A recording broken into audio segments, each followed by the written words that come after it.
Hi అండి. అందరికీ నమస్కారం. Welcome to my channel. ఈ వీడియోలో ఏపీ ప్రభుత్వ ఉద్యోగులకు మరియు పెన్షనర్లకు 12వ పీఆర్సీ ఫిట్‌మెంట్ 23 లేదా 40% ఎంత? మీ జీతం ఎంత పెరగనుంది? వారి బేసిక్ పేని బట్టి ఈ యొక్క వివరాలు ఈ వీడియోలో తెలుసుకుందాము.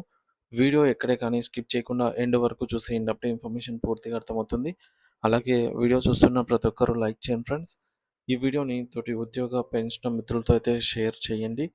కొత్తగా మన ఛానల్ చూస్తున్నవారు ఇంకా ఎవరైనా సబ్స్క్రైబ్ చేసుకోకపోతే వెంటనే మన ఛానల్ అయితే సబ్స్క్రైబ్ చేసుకోండి. సబ్స్క్రైబ్ చేసుకుంటే నేను చేసే ప్రతి ఒక్క వీడియో మీ వరకు రీచ్ అవుతుంది. సో ఫ్రెండ్స్, ఇక విషయానికి వచ్చినట్లయితే ఆంధ్రప్రదేశ్ రాష్ట్ర ప్రభుత్వ ఉద్యోగులు, ఉపాధ్యాయులు మరియు పెన్షనర్లు ఎంతో ఉత్కంఠతగా ఎదురుచూస్తున్న 12వ వేతన సవరణ సంఘం అమలుకు రంగం సిద్ధమవుతుంది. సో ప్రతి 5 ఏళ్లకోసారి ద్రవ్యోల్బణం జీవన వ్యయానికి అనుగుణంగా జీతాలను సవరించే ప్రక్రియ ఉద్యోగుల ఆర్థిక భవిష్యత్తుకు ఒక కీలక ఘట్టం. అయితే ఈ కొత్త పీఆర్సీ ప్రకారంగా ఉద్యోగుల జీతాలు గణనీయంగా అయితే పెరగనున్నాయన్నమాట. ఈ జీతాల పెంపు ఏ ఏ అంశాలపై ఆధారపడి ఉంటుంది? మీరు తీసుకుంటున్న జీతం భవిష్యత్తులో ఎంతవరకు పెరగవచ్చు? ఈ సంక్లిష్టమైన ప్రక్రియ ఎలా పనిచేస్తుందనేది ఉదాహరణతో సహా తెలుసుకుందాము. సో ప్రస్తుతం రాష్ట్ర ప్రభుత్వ ఉద్యోగులు 11వ పీఆర్సీ ప్రకారంగా జీతాలు పొందుతున్నారు. దీని కాలపరిమితి జూన్ 30, 2023తోనే ముగిసింది. నిబంధనల ప్రకారంగా జూలై 1, 2023 నుండి ఉద్యోగులకు 12వ పీఆర్సీ ప్రకారంగా సవరించిన కొత్త జీతాలు అందాల్సి ఉంది. అంటే ప్రభుత్వం ఇప్పటికే ఉద్యోగులకు కొత్త జీతాల బకాయి పడిందన్నమాట.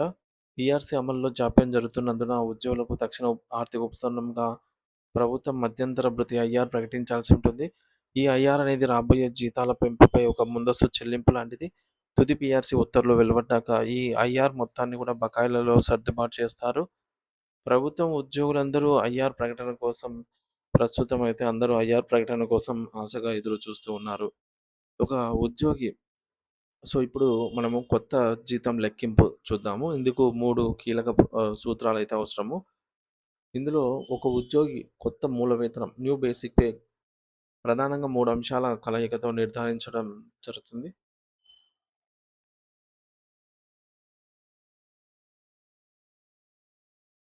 ఇందులో మొదటిది పాత బేసిక్ పే. పాత మూల వేతనం అంటే 11వ పీఆర్సీ ప్రకారంగా జూలై 1, 2023 నాటికి ఉద్యోగి తీసుకుంటున్న మూల వేతనము. రెండవది విలీనం చేసే కరువు భత్యం. పీఆర్సీ అమలు తేదీ జూలై 1, 2023 నాటికి ఉన్న మొత్తం డీఏ శాతాన్ని మూల వేతనంలో విలీనం చేస్తారు. ఆ తేదీ నాటికి డీఏ అనేది 33.67%గా ఉంది. సో ఫిట్‌మెంట్ ఫ్యాక్టర్ ఇది జీతాల పెంపులో అత్యంత కీలకమైన అంశము. ఉద్యోగుల జీతాల పెంపుదలను నిర్దేశించేది ఇదే. పాత మూల వేతనంపై ప్రభుత్వం ప్రకటించే అదనపు పెరుగుదల శాతమే ఈ యొక్క ఫిట్‌మెంట్. ఫార్ములా ప్రకారంగా చూసుకుంటే కొత్త మూల వేతనం new basic pay is equals to old basic pay plus DA plus fitment. Fitment జీతాల పెంపులో గుండెకాయ లాంటిదనే చెప్పాలి. ఎందుకంటే ఫిట్‌మెంట్ ఎంత శాతం ప్రకటిస్తే ఉద్యోగులకు అంత మేర ప్రయోజనం చేకూరుతుంది. ఉద్యోగ సంఘాలు రాష్ట్ర ఆర్థిక పరిస్థితి మరియు రాజకీయ పరిస్థితులను బేరీజు వేసుకొని ప్రభుత్వం దీనిపై తుది నిర్ణయం అయితే తీసుకుంటుంది. గత చరిత్ర 11వ పీఆర్సీలో 43%గా ఉన్నటువంటి ఫిట్‌మెంట్‌ను 11వ పీఆర్సీలో 23%కి తగ్గించడం తీవ్ర విమర్శలకు దారితీసింది. దీనిని ఉద్యోగ సంఘాలు రివర్స్ పీఆర్సీగా అభివర్ణించాయి. ప్రస్తుత అంచనాలు ఈసారి ఉద్యోగ సంఘాలు కనీసం 35% నుండి 45% వరకు ఫిట్‌మెంట్‌ను డిమాండ్ చేస్తున్నాయి. మన విశ్లేషణ కోసం 23% ఫిట్‌మెంట్‌ను మరియు ఉద్యోగ సంఘాలు ఆశిస్తున్న 35% ఫిట్‌మెంట్‌ను ఉదాహరణగా అయితే తీసుకొని లెక్కిద్దాము. ఉదాహరణతో జీతాల లెక్కింపు. పీఆర్సీ అమలు తేదీ వచ్చేసి జూలై 1, 2023. సో, విలీనం చేయవలసిన డీఏ వచ్చేసి ఇది 33.67% అండి. సో, మనము అంచనాగా ఒకవేళ అప్పటికి ఎంత ఉంటే అంత కాబట్టి 22.75%గా అనుకుందాము. యాక్చువల్‌గా 33.67% అవుతుంది. ఇకపోతే అటెండర్ స్థాయి ఉద్యోగికి సంబంధించి 11వ పీఆర్సీ ప్రకారంగా ఓల్డ్ బేసిక్ పే 20,000 ఉంది అని అనుకున్నట్లయితే డీఏ విలీనం.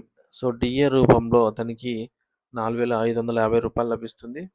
ఫిట్‌మెంట్ 23% ఫిట్‌మెంట్ అనుకుంటే 4,600, 35% ఫిట్‌మెంట్ అనుకుంటే రూ. 7,000. సో, ఈ మేరకు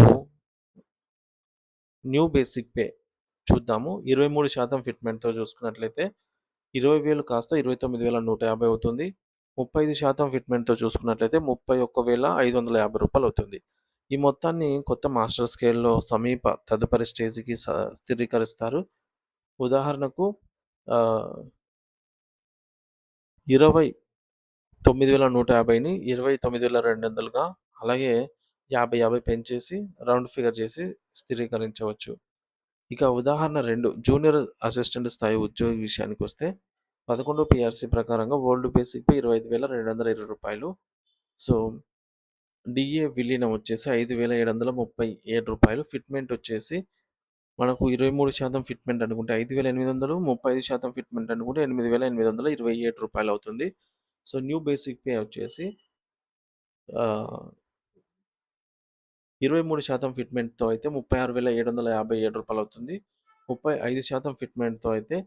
39,784 అవుతుందన్నమాట. కొత్త మాస్టర్ స్కేల్‌లో దీన్ని సమీప ఆహ్, రౌండ్ ఫిగర్‌గా అయితే స్థిరీకరించవచ్చనమాట. అంటే ఈ రూ. 84ను రౌండ్ ఫిగర్ చేసి 800 ఇట్లా. ఇక కొత్త మూల వేతనం నుండి స్థూల జీతం లెక్కింపు గ్రాస్ సాలరీ. సో, కొత్త మూల వేతనం ఖరారైన తర్వాత దీనిపైన డీఏ, హెచ్ఆర్ఏ, సీసీఏ వంటివి కలిపి గ్రాస్ సాలరీని ఈ మేరకు లెక్కిస్తారనమాట. సో, జూనియర్ అసిస్టెంట్ స్థాయిని ఉదాహరణగా తీసుకుంటే ఒకవేళ 35% ఫిట్‌మెంట్‌తో తీసుకున్నట్లయితే న్యూ బేసిక్ పే 39,800 దీనికి డీఏ వచ్చేసి సుమారుగా 10% అనుకున్నా సరే రూ. 3,980 అవుతుంది. అలాగే హెచ్ఆర్ఏ వచ్చేసి దీనికి సంబంధించి మనకు 16% హెచ్ఆర్ఏ అనుకున్న గరిష్టంగా రూ. 6,386 అవుతుంది. సో, ఇతర అలవెన్స్‌లు అవి కూడా ఉంటాయి కాబట్టి మొత్తము 50,148 ప్లస్ ఇతర అలవెన్స్‌లు రావచ్చనమాట. ఈ విధంగా కొత్త బేసిక్ పే అనేది ఫిక్స్ అవుతుంది. సో, పాత జీతంతో పోలిస్తే స్థూల జీతంలో గణనీయమైన పెరుగుదల అయితే స్పష్టంగా కనిపిస్తుంది. మరి పీఆర్‌సీ ప్రక్రియ అమలు మరియు తదుపరి దశల విషయానికొస్తే, ఈ జీతాల పెంపు వాస్తవ రూపం దాల్చాలంటే కొన్ని ప్రక్రియలు పూర్తి కావాల్సి ఉంది. ఇందులో మొదటిది పీఆర్‌సీ కమిటీ నియామకం. ప్రభుత్వం ముందుగా ఒక నూతన పీఆర్‌సీ కమిటీని నియమించాలి. నివేదిక సమర్పణ. ఆ కమిటీ ఉద్యోగ సంఘాల అభిప్రాయాలు, ద్రవ్యోల్బణం, రాష్ట్ర ఆర్థిక పరిస్థితిని అధ్యయనం చేసి ప్రభుత్వానికి నివేదిక సమర్పిస్తుంది. చర్చలు మరియు ఆమోదం. ప్రభుత్వం ఆ నివేదికపై ఉద్యోగ సంఘాలతో చర్చలు జరిపి ఫిట్మెంట్‌పై తుది నిర్ణయం తీసుకొని మంత్రివర్గం ఆమోదం పొందుతుంది. ఉత్తర్వుల జారీ. ఆ తర్వాత పే ఫిక్సేషన్ చేస్తూ అధికారిక ఉత్తర్వులు జారీ చేస్తుంది. సో, మొత్తం ఈ ప్రక్రియ పూర్తి కావడానికి కొంత సమయం పట్టవచ్చు. ఈ జాప్యాన్ని దృష్టిలో ఉంచుకొని ఉద్యోగులకు తక్షణ ఉపశమనంగా ప్రభుత్వం మొదట ఐఆర్ ప్రకటించే అవకాశం అయితే ఉంది. 12వ పీఆర్‌సీ అమలుతో రాష్ట్ర ఆంధ్రప్రదేశ్ రాష్ట్ర ప్రభుత్వ ఉద్యోగుల జీతాలు భారీగా పెరగనున్నాయి అన్నది నిజం. అయితే ఈ పెరుగుదల ఎంత శాతం ఉంటుందనేది ప్రభుత్వం ప్రకటించే ఫిట్‌మెంట్ పైనే ప్రధానంగా ఆధారపడి ఉంటుంది. ఉద్యోగులు, ఉపాధ్యాయులు మరియు పెన్షనర్లు ప్రస్తుతం కొత్త పీఆర్‌సీ కమిటీ నియామకం మరియు మధ్యంతర భృతి ప్రకటన కోసం ఆశగా అయితే ఎదురుచూస్తూ ఉన్నారు. ప్రభుత్వ నిర్ణయాలు వారి ఆశలను ఏ మేరకు నెరవేరుస్తాయనేది వేచి చూడాలి.